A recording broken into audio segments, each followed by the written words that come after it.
Dan selanjutnya kami akan meminta untuk Cagup nomor urut 2 Bapak Zulkifli Mansyah untuk kode soal dari fishbowl dan silakan untuk disebutkan.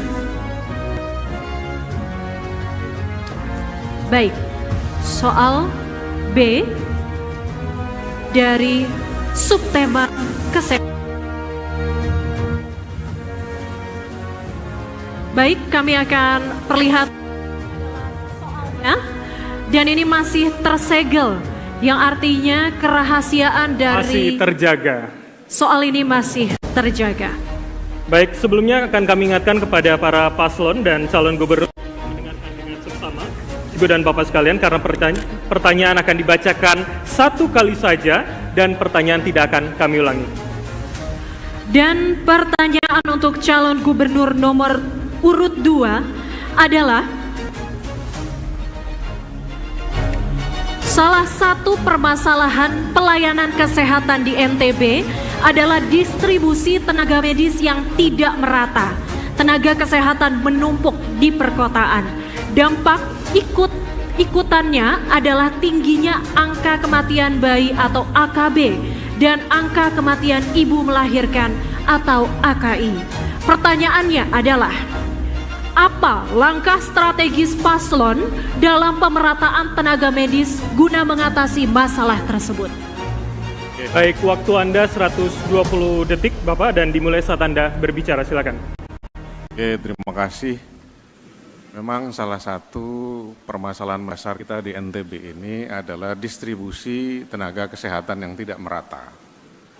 Jadi NTB itu ekstrimnya bukan hanya Pulau Lombok dan Pulau Sumbawa, tapi kita punya ratusan pulau-pulau yang lain. Nah, terutama di pulau-pulau terpencil ini baru kelihatan, Mas Iqbal, Bu Dinda, distribusi tenaga kesehatan kita itu sangat terbatas.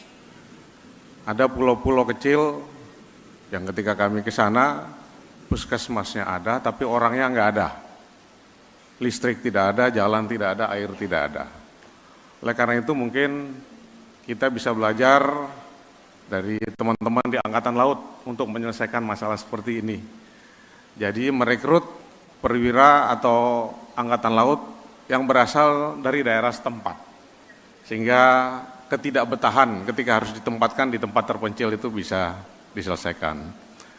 Nah, kami merencanakan dan sudah kami lakukan itu nanti memberikan beasiswa dan perhatian khusus bagi daerah-daerah terpencil agar ada orang dari daerah atau desa setempat diberikan beasiswa, dididik untuk menjadi bidan, menjadi perawat, bahkan menjadi dokter, untuk satu saat akan dengan senang hati kembali kepada desa dan dusunnya masing-masing.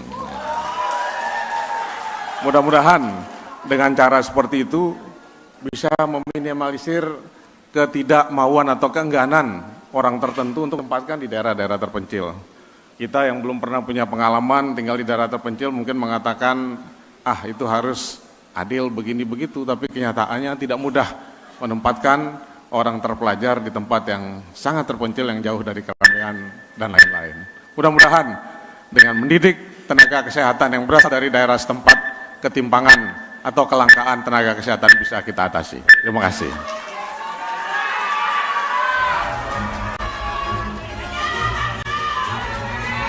Dahulu, para hadirin, kesempatan berikutnya kami berikan pada Cagup nomor urut 3 Bapak Muhammad Iqbal untuk merespon jawaban dari Cagup nomor urut 2. Waktu Anda 60 detik Bapak saat Anda berbicara, silakan. Terima kasih. Saya rasa kita harus melakukan pendekatan multisektor gitu, khususnya antara kesehatan dengan pendidikan.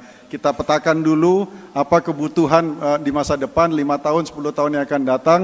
Lalu dalam strategi pendidikan kita memberikan beasiswa kepada memang sektor kesehatan tersebut sesuai yang dibutuhkan, dan kita prioritaskan mengambil yang ada dari daerah setempat. Ini saya kira penting pendekatan ini. Dan yang penting lagi adalah memberikan insentif. Karena ada pengorbanan yang dilakukan oleh tenaga kesehatan kita. Kita harus memberikan insentif yang membuat mereka merasa nyaman untuk bekerja di situ, yang layak dibandingkan dengan pengorbanan yang diberikan oleh yang bersangkutan. Makasih.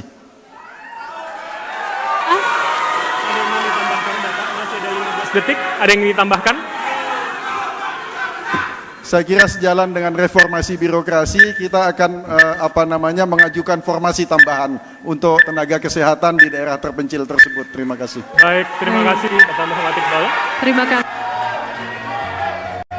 Kesempatan berikutnya akan kami berikan kepada calon gubernur nomor urut 1, Ibu Siti Rohmi Jalila untuk merespon jawaban dari calon gubernur nomor urut 2. Dimulai pada saat Anda berbicara.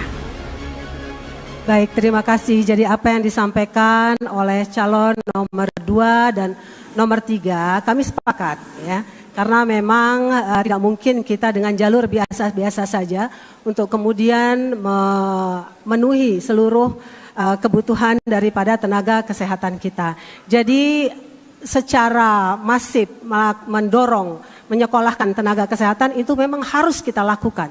Tidak saja dokter, psikolog juga sebenarnya kita perlu di puskesmas karena permasalahan kita juga banyak kalau bicara penyakit jiwa ya dan stres dan segala macam, itu psikolog juga menjadi satu hal yang penting. Maka mendorong beasiswa bagus, kemudian juga harus ada keinginan bersama antara pemerintah provinsi dan kabupaten duduk bersama untuk memiliki komitmen kuat untuk memenuhi tenaga kesehatan yang ada di daerah kita di NTB.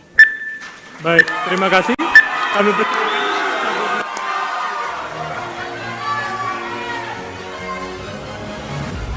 Oke, saya kira apa yang ditambahkan oleh paslon nomor 3 maupun nomor 1, saya kira sangat bagus, saling melengkapi. Ini artinya sebenarnya nomor 1, 2, 3 ini kompak juga semua. Baik, ada yang ingin ditambahkan Bapak? Waktu Anda masih ada? Cukup. Baik, terima kasih.